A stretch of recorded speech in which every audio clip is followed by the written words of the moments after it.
Roll humps to all my fighting camels worldwide. I'm your quarterback, Malik Williams, and you're listening to the Orange and Black Podcast. What is up, everyone? Welcome into another edition of the Orange and Black Podcast. Today, we're going to recap Campbell's big 45-31 road victory against Monmouth over the weekend and preview all the other sports coming up for Campbell. But let's start by talking about Campbell football. And Dylan, how you doing today, man? Good, good. Glad to have the first CAA win underneath the belt, and I'm already have eyes on this weekend. I think we can get our second CAA win. This was a great game, and can't wait to recap it because a lot of things happened. Yeah, before we get started, just remind our listeners that this podcast is brought to you by the Kicking Camel Grill, located at 174 North McKinley Street in downtown Coach, right up the road from campus. You can come on over to Kicking Camel Grill to enjoy their award-winning wings and burgers before or after any Campbell home game.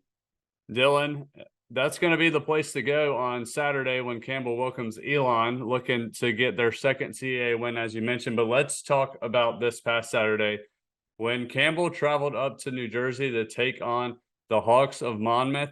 And I'll be honest, going into the game, I was preparing myself for a letdown, and it looked to be that way to start the game. But then the Camels came back strong, had a great comeback, and really just shut the door. It was an offensive explosion for the Camels led by Malik Williams, and then the defense stepped up late. What did you see from the Camels on Saturday?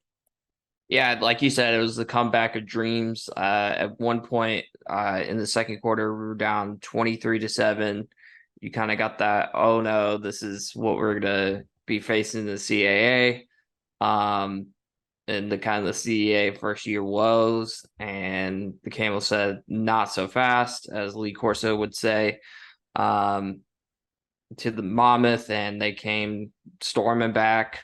Malik touchdown, field goal to end the half, made it close to halftime, and then Nakari Rogers, the game of his life, coming back with two touchdowns in the second half. Malik ran the ball, and then it was just back and forth between Campbell and Monmouth.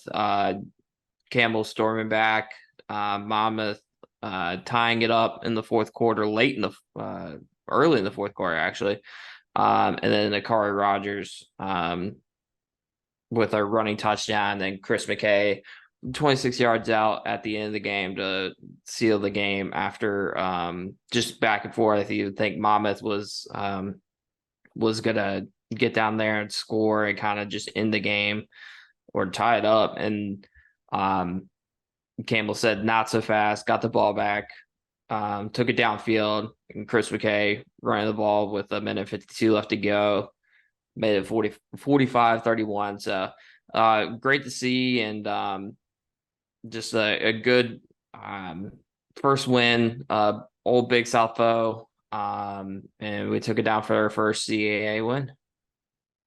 Yep, the tides are turning for this team. It seems like, talking about earlier in that game, Campbell trailed 23-7 with 4:19 left in the first half. And it was one of those moments where, hey, same old story. We've seen this in the past. But then Campbell was able to answer with a touchdown there and then be able to kick that field goal with just 4 seconds left in the opening half and just be able to draw closer. And then you come out right out of halftime and you score. And then from there, it's kind of a back and forth shootout. And like we talked about, the offense was able to get that slight edge, and the defense stepped up late. And, once again, you see all facets of this Campbell team stepping up and making a big play when they need to. And that is something that we have not seen in years past. We talked about it a lot on Saturday in the pod chat, that this is unlike a Campbell team that we've seen in the past. And it's awesome to see that. And it's awesome to see Malik Williams continue to be awesome and lead this team. He finished the game 16-25 with 184 yards and a touchdown. And he also rushed the ball 9 times for 32 yards and a touchdown. Like you mentioned, Nakari Rogers, who was the CAA Player of the Week, just gets another big performance, and he stepped up big. It didn't have to be all Malik this game whenever you have your somebody else being able to step up there. He had 21 attempts for 152 yards and 3 touchdowns, like you mentioned. And to just be able to balance that out with Chris McKay with another touchdown and Chancey Fitzgerald being able to add another touchdown to go along with 8 receptions for 54 yards. Let's talk about the defense a little bit, Dylan. What stood out to you on that side of the ball? It was everybody. Everybody contribute. I mean, looking at the CJ Tillman, 10 tackles. Welcome back. 2 games now out of 3 with double-digit tackles. He's just a tackling machine. If it wasn't going up big against the Citadel, I'm pretty sure he would have had double-digit tackles at that game too. So I'll put an asterisk next to that game, but 10 tackles for him. Great to see a lot of people, a lot of tackles. Ed Dennis, Trey Moore with the TFL. George Wilson, welcome to the year. TFL and a sack, like I predicted in the preseason, he was going to be a menace to society, and he was in this game. He got in there, sacked McKay.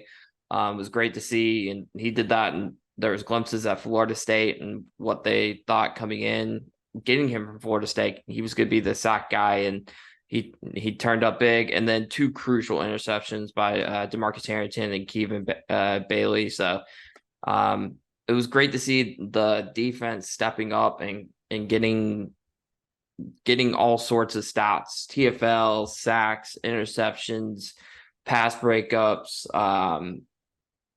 quarterback hurries. So it was great that it was a stat filler on the defensive side. This is kind of the first game that the defense was a stat filler. You see the defense in the Citadel game get a lot of tackles, a couple of TFLs here and there.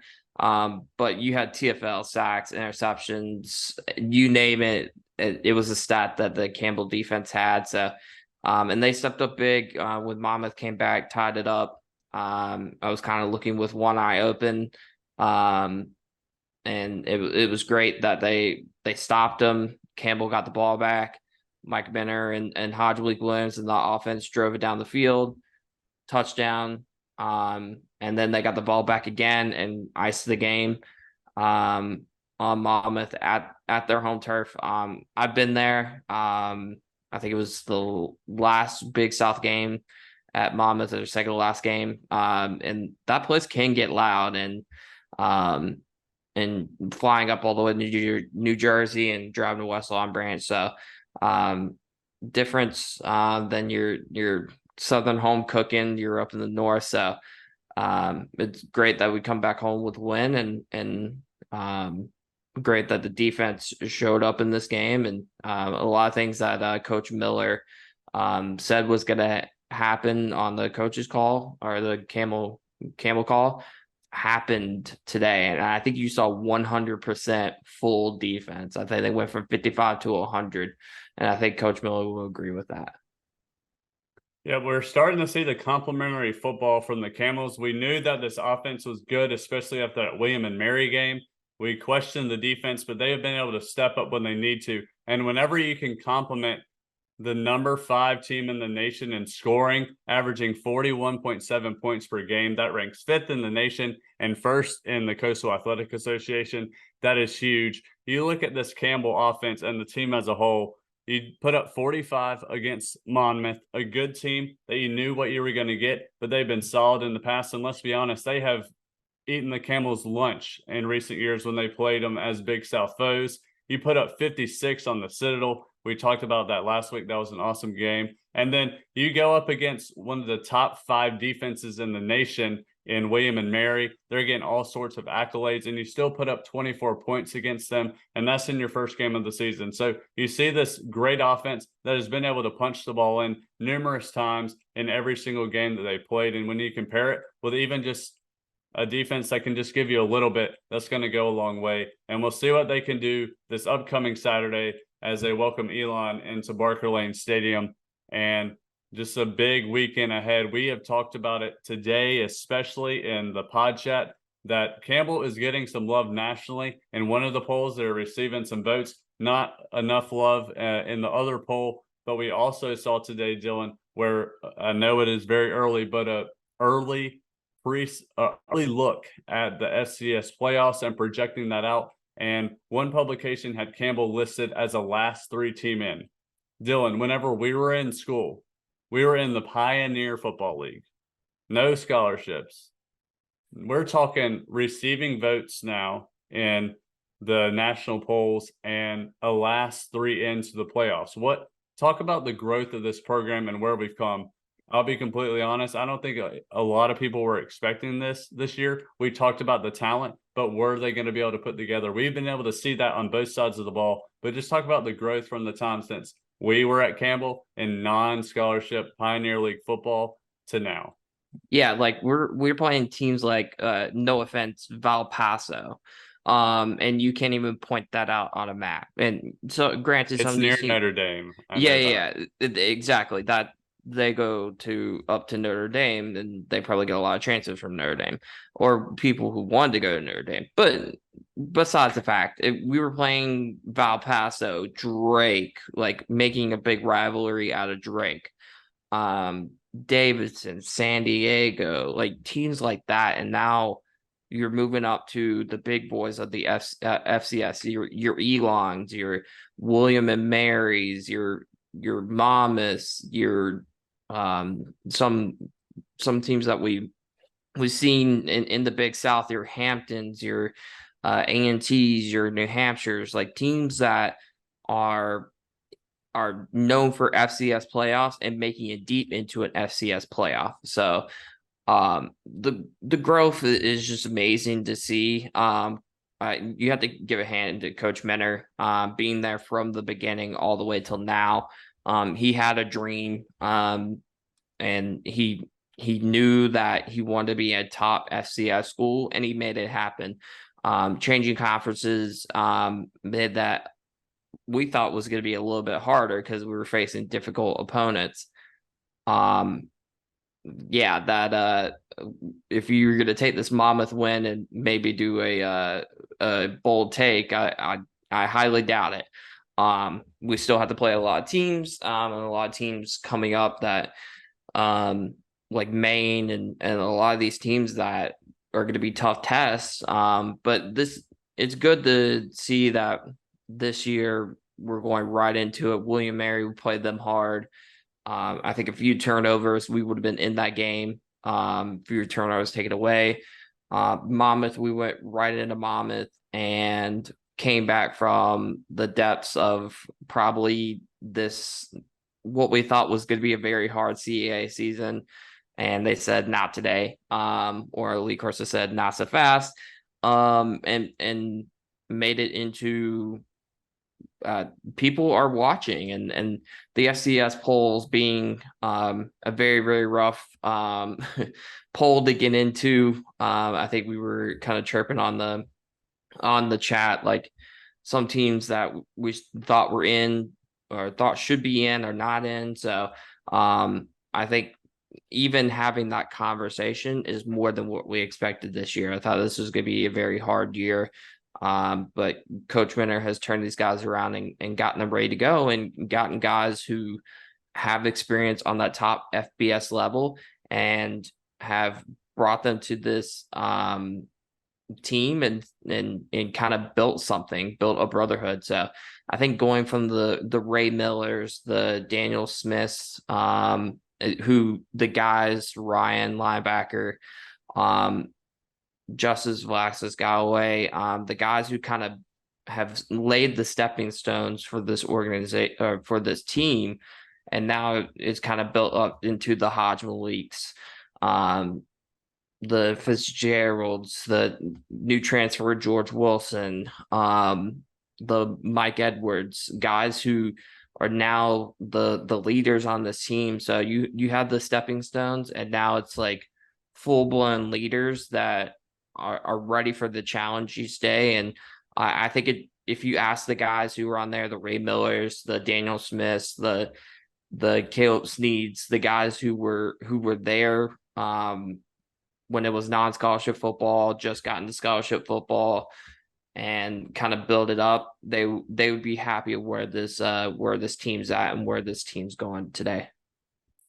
Yep, there's a lot of football still to be played this season, but trending in the right direction. And we heard that Mike Minter said whenever we were in that transition phase and we were moving from Pioneer Football League to the Big South, that he was not worried about winning. He was worried about building this program to get to this point. So now that you're at this point, it seems like this whole program, Coach Minter, and all the players are ready to win now. And we've seen that over the past 2 weekends. And it's going to be a big one this weekend against Elon. We were talking about it earlier that if Campbell can beat Elon, it might be the biggest matchup of the season as Campbell heads to right now number 18th ranked in the nation, North Carolina Central, for the following week. Of course, we want to keep our eyes on what's ahead of us. But if Campbell can win this weekend, possibly be ranked, nudge themselves right into the edge of the top 25, you head into a ranked matchup in Durham. It's going to be huge. It's going to be a great environment to play in. Campbell has played Central in the past, so you know what you're getting. But it's going to be a huge 2-week stretch, and we talked about that a lot today. And then you look ahead at Campbell's schedule. After Central, they go to Hampton. That's a game that you can win, a team that the Camels are familiar with.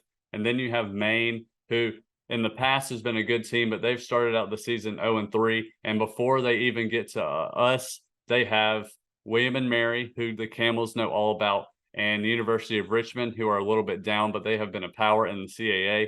So you're looking at another chance for a great opportunity and a big win there. And before you travel to Richmond, which will be another huge CAA opponent. And then, of course, you head to UNC for that game. But a big chance to win the next 2 games, especially on Saturday. Come out. Look, Elon, we'll preview them in a little bit. They only average 24 points a game. Campbell's averaging 41.7 points per game. This is a great chance for this defense to come out, make their mark, shut this team down, and then have the offense do what it does. Get right as you head into a big week at North Carolina Central. But we can jump into Elon a little bit. But first, Dylan, do you have any final thoughts on this game on this past Saturday? Yeah, it was just good. Like you said, we just needed the defense to show up just a little bit. And they showed up a lot. I think there's still a little bit little bits and pieces here on the defense that need to be worked on. The run defense needs to get a lot better. Especially if you're going to go into NC Central, who just got off a trip to UCLA. Shocking enough. I didn't realize that, and then read the backstory about that. So they're going to be on a high, facing a good team, even though they UCLA put it on them. But they're going to be on a high that they went to UCLA and played out in Los Angeles. So they're going to be a tough team. But yeah, this run defense needs to get better. They allowed Jaden Sheridan 31 attempts, 165 yards. That when you start getting into teams, they're gonna figure that out really, really quickly, and they'll change their game plan to it. They'll just run the ball the whole entire time. So, I mean, if you fix up the run D, you already have the pass D that's pretty good. And if you get the run D much better, and it's going to be a hard time for these offenses to figure out what to do against the Campbells. But right now, everybody's focused on that run D as the so-called weakness, if you want to call it that. And we got to work on that. And it was good to see like 5 rushing touchdowns, 251 yards rushing, which is really, really good.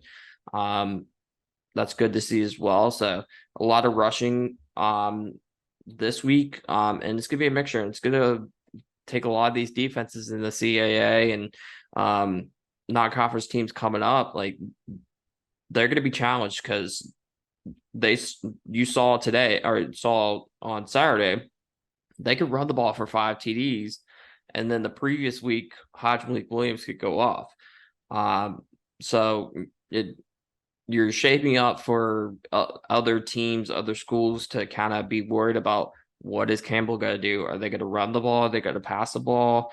Is it going to be Hodge Malik? Is it going to be Hodge Malik on the feet? Like, who's going to be the running back? Is it going to be McDowell, Rogers? Like, it's kind of who do we stop first? Are we going to put men in the box for for the run, because Hajj Malik will beat you down deep, and then once he beats you up deep, Hajj Malik can run, and he's got a multitude of running backs. So it was great to see this game.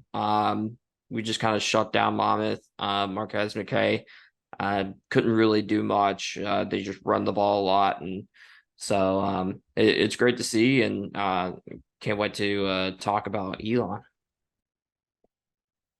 Yep. Just a great overall win for the Camels on the road, like we touched on before. One that in the past, being down by that much, Campbell could have easily folded, but you see the resilience in this team. And for Mike Minter's program, the time to win is now, and they've started to prove that a little bit. And we'll see what they can do this week as they head up.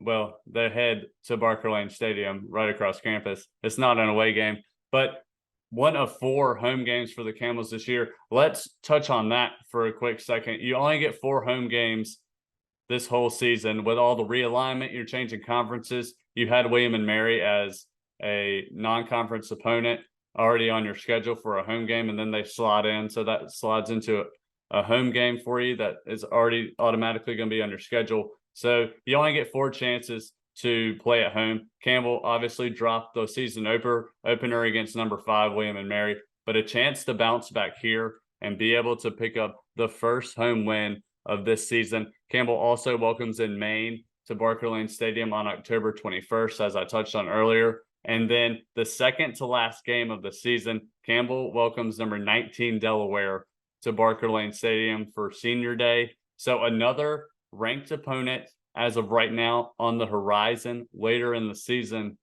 But as we touched on, if Campbell can take care of business this weekend and have a huge matchup next weekend, look, Dylan, we've already seen a lot of stuff that's different about this team than past teams. So, hey, maybe this can be where Campbell elevates themselves and really takes that next step. But the future and everything for this team is ahead of them, and we'll see how that plays out on Saturday. Dylan, let's talk about this Elon team. This is a team that went to the FCS playoffs a year ago. They got booted early, but they are led by 5th-year head coach Tony Trisciani, and he knows how to win. Every time that Elon has been to the FCS playoffs, he has either been the head coach or part of the staff for the Phoenix. So in one hand, you know what you're going to get, but it's a philosophy and a program that knows how to win.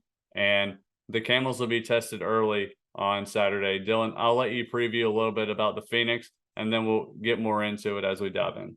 Yeah, the Phoenix kind of rough start to the season. 1-2. They played at Wake Forest. Never easy to play at Wake Forest, even though they've had to change a quarterback. It's a big FBS school, still a lot of kids that were there from last year, minus Sam Hartman. So they took a brutal 37-17 loss. And then I think the most brutal, and this is where my eyes kind of open and I salivate, because this is where I think the Camels had the edge. So they went to Gardner Webb, and Gardner Webb beat them straight out.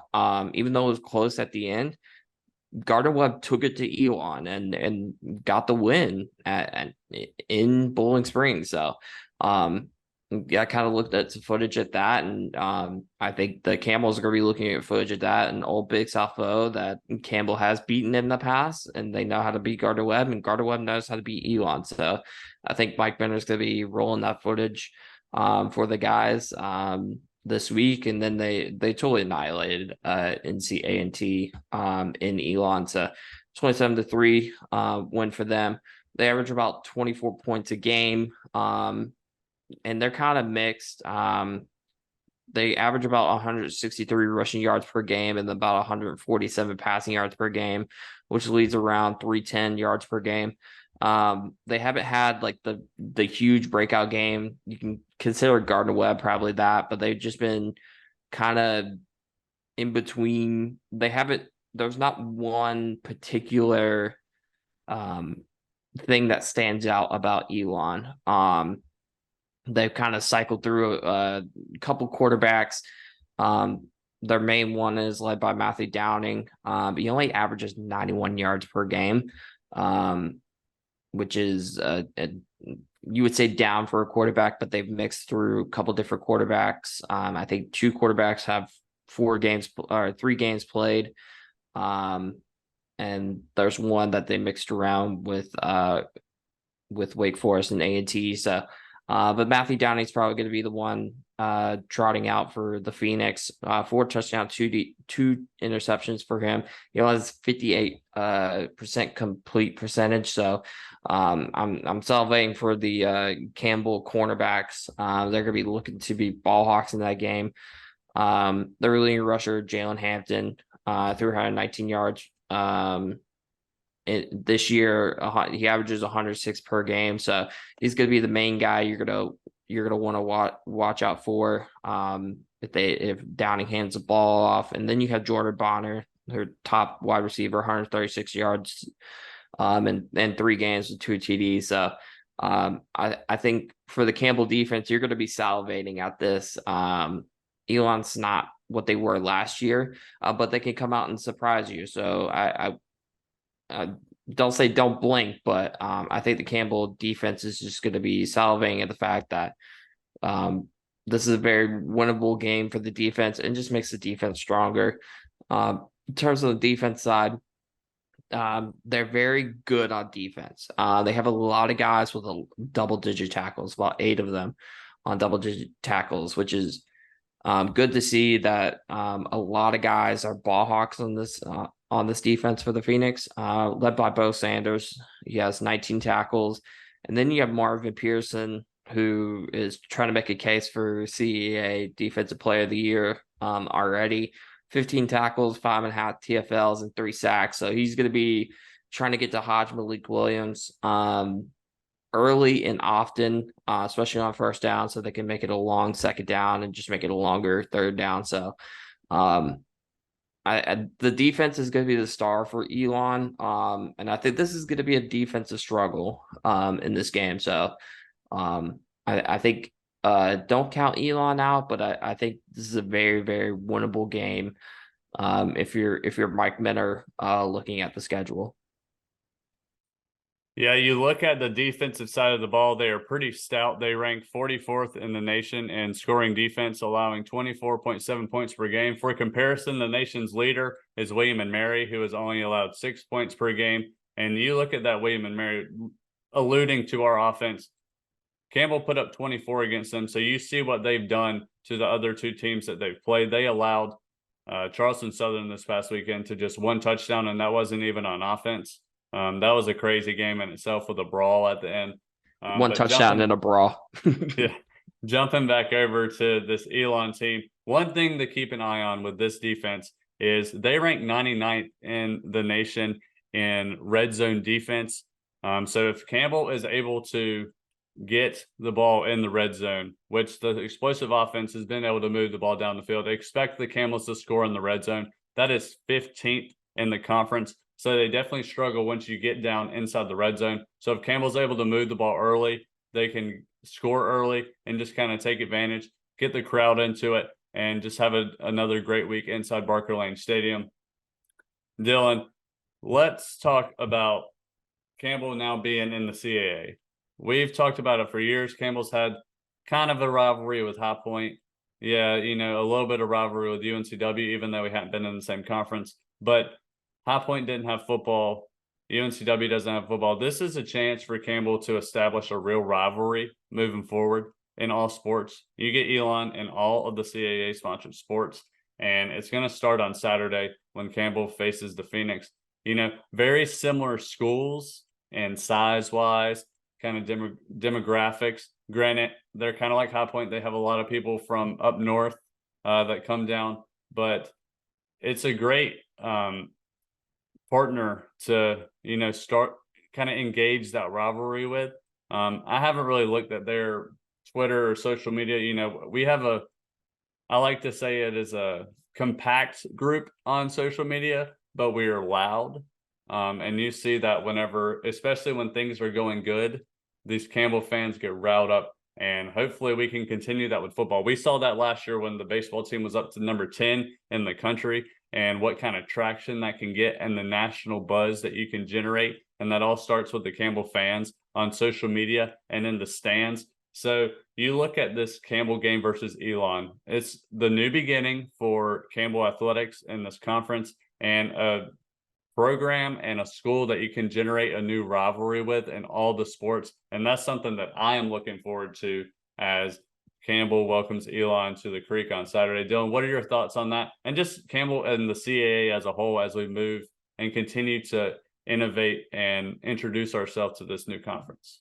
Yeah, like you said, we're kind of looking for that new rival. Like you said, with baseball last year, it was once we got that hype and got all the way to number 10 and was looking to get higher, like these students, staff, fans are willing to get behind these teams like with and I think you look at with football, like Elon could be your potential rival. And you kind of look at the CAA, it's kind of split Mason-Dixon line split in terms of what it's going to be. You kind of have the South teams with William and Mary and Campbell and Elon and Hampton and NC-A&T, and the rest are in the Northeast. So I think this is one where if you want to make the comparison, I think last year we were really dogging on ECU fans for baseball.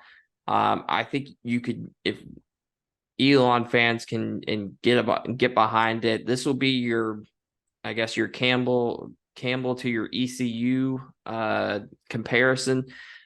This could be your team that you're going to have a rivalry with, and I'm interested to see, like you saw with Colorado and Colorado State, which was a fantastic rivalry game.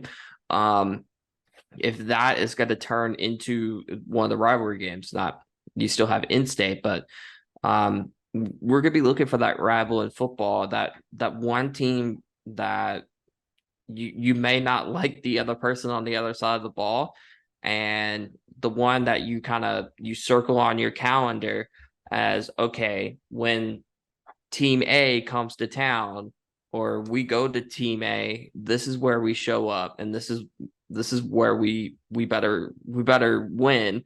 Otherwise, like, yikes, we're gonna get it a lot from the opposite school and our own school. So hopefully Elon becomes that type of rivalry in football, and like you said, we'll kind of have it in other sports. UNCW, I think, will become a rival in basketball and baseball, maybe, if other teams turn up. I mean, I think it will be UNCW. We've kind of seen it in the past. When we played UNCW, that's the one that everybody kind of shows up to say this is our rival. Just short distance on I-40, 421. So, but I think for football, it's going to be Elon. Hopefully it's Elon, because they're always a great school, and it's the litmus test. Like you said, they made the playoffs last year, so it's going to be a litmus test in terms of where we kind of rank up in the CAA. We're not in the top tier because William Mary knocked us down. So you kind of look. I'm looking at the standings right now. We don't play Rhode Island this year. We play Delaware later on in the year. Elon's right above us. We beat Monmouth, so we're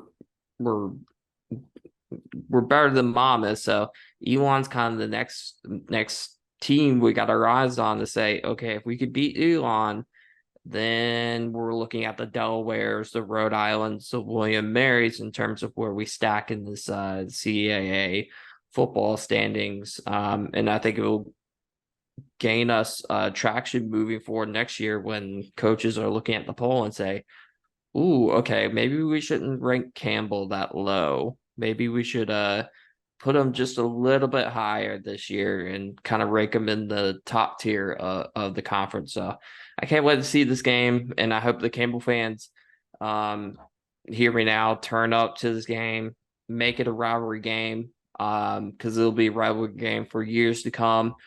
And let's make this one a show, especially for Elon coming into town. Yep, Campbell wanted to have more national exposure when they moved to the CAA. You get that with being stretched all up and down the East Coast, but you're also able to continue to cultivate those local rivalries which is great. You've already seen some William and Mary fans. They still chirp here and there whenever Campbell fans say something on Twitter about them getting the best of us the first game of the season, and I love that. You talked about Campbell and ECU fans last year. We still have some people who, anytime that we say anything, they from that side they still come in. But that's great. That's the local rivalries that make it fun and something that the Camels can continue to generate and cultivate. Had a little bit of beef with the Monmouth Twitter page. I don't think they know the final score of the game. Yeah, From have this they past have they Saturday. posted the final score yet? I'm just curious. No, but they did post No? something the Okay. day after. So their social media team is alive and well, so that's good. Okay, just making sure. But yeah, so that's just the fun that you can have on Twitter, and we definitely talk about it a lot in the pod chat and expand on it a little bit, say things that we don't want to bring out onto the Twitterverse or X or Z, whatever you want to call it these days. You might have to pay for it soon, so we'll have to see what we do there. But I want to also bring up the fact, like, it kind of was a late notice, but Campbell versus Monmouth ended up on the number one ranked in terms of broadcast viewer audience, and they were on SNY, which is a big network in New York. And then they got to NBC Sports Philadelphia, which is a fourth ranked market. So Coach Minner wanted, like you said, national exposure. He got it this weekend, and he turned out to play on the number one market, number four market. Those markets are SNY. They do some Yankees games. They do a lot of Mets games. So there's a lot of eyes peeling on saying, okay, well, sorry, Yankees fans. Sorry, Mets fans. Okay, they stink. Let's watch this FCS team. Oh, they're in a banger of a game. That's what they want to see. Philadelphia Phillies are up there, but NBC Sports Philadelphia, like, there's a lot of people in Philly that have that. And it was great to see that we were on the number one market and the number four market and getting national exposure. Yep. A lot of national exposure for the Camels. As I touched on, that's what the Camels wanted when they made the move to the CAA, and they are definitely getting that. And as we all know, the correlation between national exposure and recognition and winning go hand in hand. So we'll see if Campbell can keep that up as they welcome in Elon for another CAA game on Saturday. Dylan, any final thoughts on Elon coming to Bowie's Creek on Saturday for a 6 o'clock p.m. kickoff? That game is going to be on ESPN Plus before we jump into some of our other sports. Yeah, I think this is be the third to last home game of the year. So I think you got to turn up for this game. Campbell fans, we need it loud. We need Barclays Lane Stadium sold out to the max. I want to see on Twitter that we're throwing kids out at the end zone because we don't have any more seats left available. We need it packed to the brim, cheering on, because I think especially like if Elon comes into town, and I can't remember the last time we played Elon when they came to town, if they ever come to Bowie's Creek. But if they come to Bowie's Creek and see, okay, they're here to play, it's going to be a good game because they'll turn up, and then the Campbell defense and offense will turn up, and you'll see a lot of offense or a lot of defense slug match. So be prepared for a defensive slugging match. I believe it'll be, and I'd be prepared for offense. This Campbell team can score a lot of offense, like Andrew said.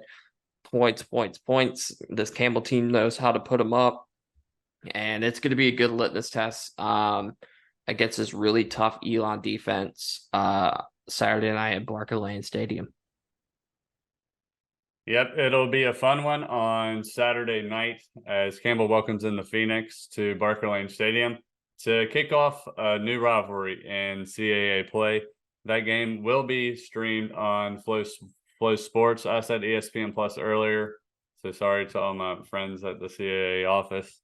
I'm still in Big South mode and still have a love affair with ESPN Plus over Flow Sports. But you can catch that game on Flow Sports, or you can get your tickets at gocamels.com and be there in person.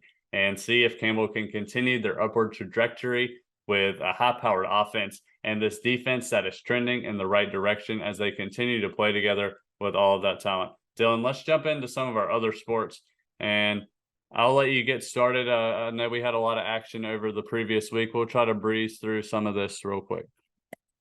Yeah, let's we had a lot of action as you kind of see in the fall schedule, a lot of things kicking off, and I'll kind of kick it off with cross country.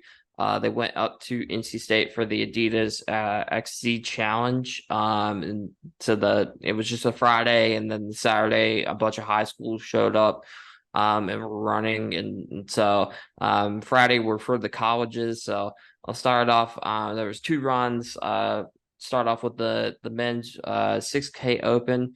Andrew Barnett was the top finishing camel at 76th place with a time of 20 minutes and 16 seconds. Team finished 11th. So congratulations, Andrew Barnett. I think he's just a freshman this year, so that's good to see. Him getting top honors for the Camels to begin off, and that's a good team finish. There was a lot of great teams out there. NC State, I think Duke was out there, so there was a lot of great schools out there in Raleigh. And then the women were right behind them with their 5K. Emily Pierce was the top finishing camel in 70th place with a time of 19:48, with a team finish of inside the top 10 in 8th place. Again, like I said, there's a bunch of great teams out there, NC State and some others. So congratulations to Emily for being the top camel with a 19-minute and 48 5K. I will head over to men's soccer. Men's soccer had 2 games in the Creek this week, and they got it kicked off with on the 12th versus VMI. Came down to the 70th minute, and Adam Yusufi with that winner to give the Camels a 1-0 win on the 12th, getting them their first win of the year. Just a good way to kick off the week. And then they returned to CAA action, hosting a very tough Hofstra team on the 16th. Was a 2-2 tie. Was a great soccer game. Watched the highlights of that game. So it was great to see. The Camels scored goals. Just Hofstra was able to answer back, but it was good to tie against a great Hofstra team. Then I'll kick it off to women's golf. Women's golf was at the Golf Week Fall Challenge, which had a lot of great schools. They were in it for the 10th through the 12th. And they finished team finished 6th place, with the best performer being Alicia Olson, finishing at +1, tied for 7th, was the top camel.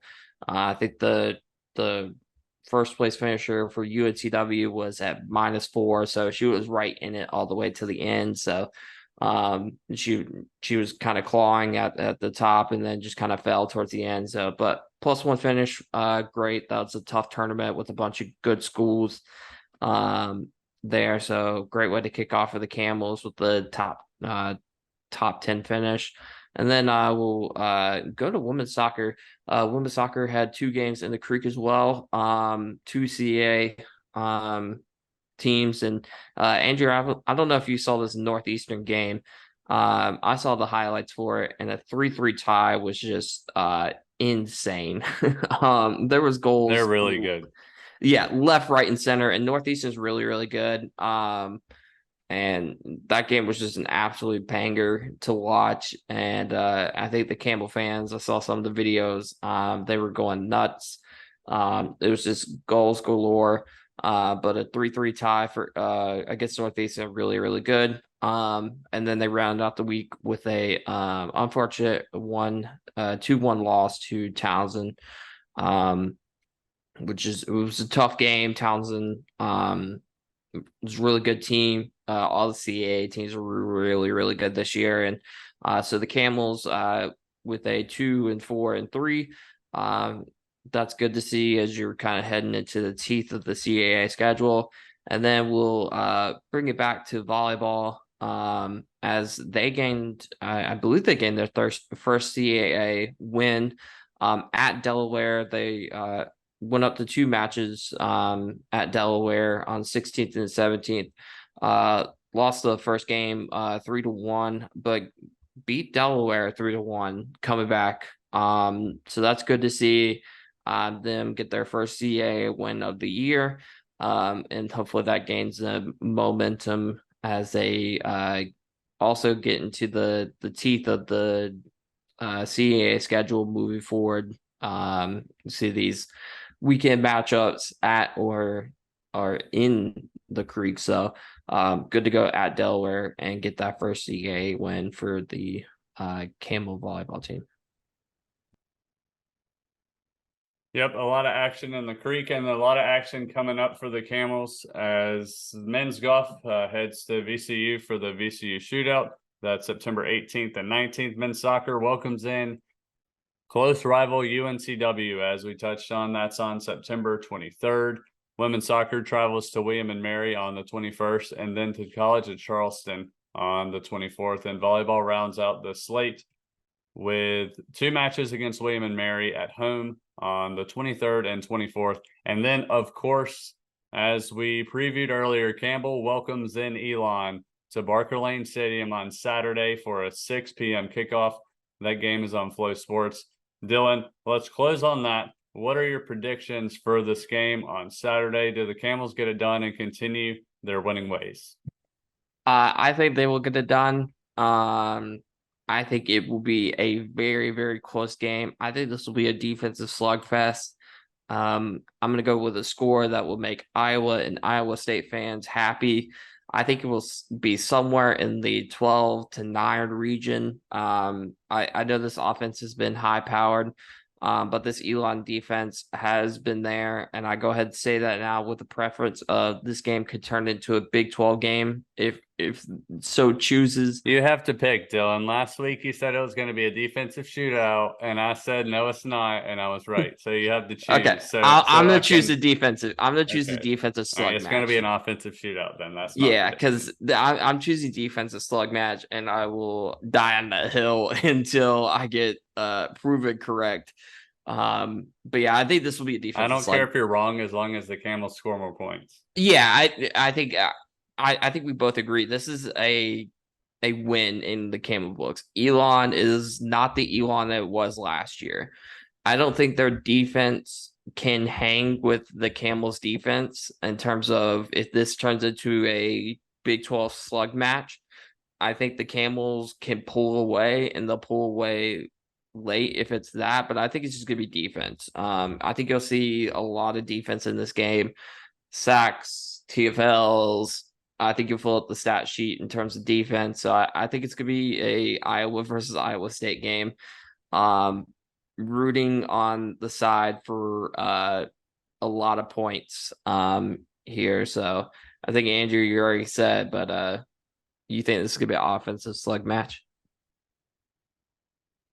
Yeah, I think the Camels are going to come out and continue their prowess and just being able to score the ball on the offensive side. I will continue to ride that train until it stops. And talking about this Campbell team, now is the time to get on the train and on the bandwagon. For baseball last year, we were accepting fans for a long time. But if you're going to be about this Campbell football team, get on the bandwagon now and let's get it going. And let's see if Campbell can continue their winning ways on Saturday and then head into a huge matchup at North Carolina Central next week. But eyes on the prize for this week. Campbell welcomes in Elon to Barker Lane Stadium for a 6 p.m. kick. Both of us have the Camels winning. You should too. You should be there on Saturday. It's going to be awesome. And look, guys, this Campbell team is trending in the right direction. They're doing things that we haven't seen in the past, which is positive in all aspects. And let's just continue to see where this team can go 1 week at a time. Dylan, thanks for hopping on again. And everyone, thanks for listening. Everybody have a great week. Support the Camels and roll humps.